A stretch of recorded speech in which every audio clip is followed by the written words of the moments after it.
आउ ये घटना विजु जनता दलर बड़ बड़ नेता मानकर संपृक्ति प्रकृत में समाज को दोहलई देछि, ओडिशा को दोहलई देछि। वकील जे समाज रे न्याय देवाई कार्यरत थाए तार हत्या ही जीवो सेटा प्रकृत में समाज पई एक घातक विषय। बहुत समय गंडगोल जनित हत्या ही थाए किंतु बहुत समय एक षड्यंत्र करी जन को हत्या करवाटा यहाँ ओडिशा भलिया प्रदेश रे भलिया घटना कम शुणा को मिली।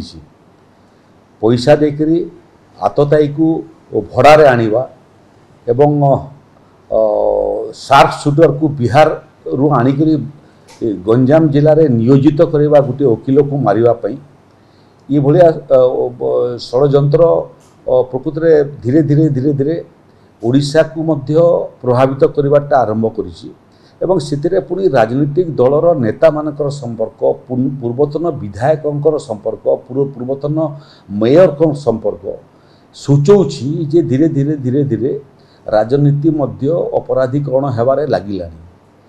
जितेबाला राजनीति अपराधीकरण हेई जीवो सेतेबाला समाज आउ सुरक्षित रहिबो नाही।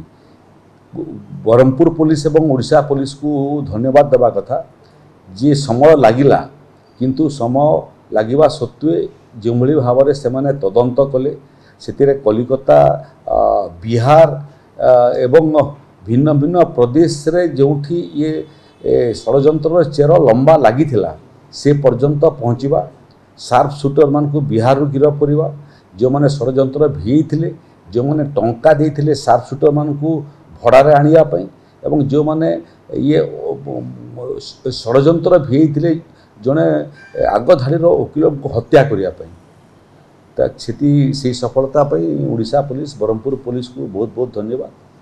रहिला राजनीति अपराधीकरण बाबद रे समस्त राजनीतिक दल मध्य या एक शिक्षा भाव में ग्रहण करने कथा एवं दल एवं दलर कार्यकर्ता माने जो दलर पछे हुंतु अपराधी मामला ठारू दूर रहिबा कथा अपराध विरुद्ध रे लड़िबा कथा।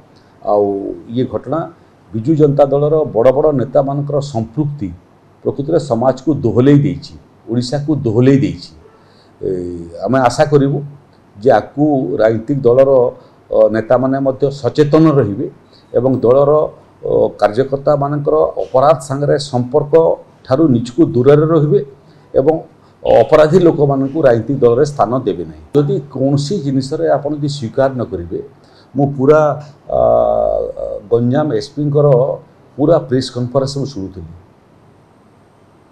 गोटे गोटे करी पूरा आरंभ शेष पर्यंत षड्यंत्र इतिहास से वर्णन कली।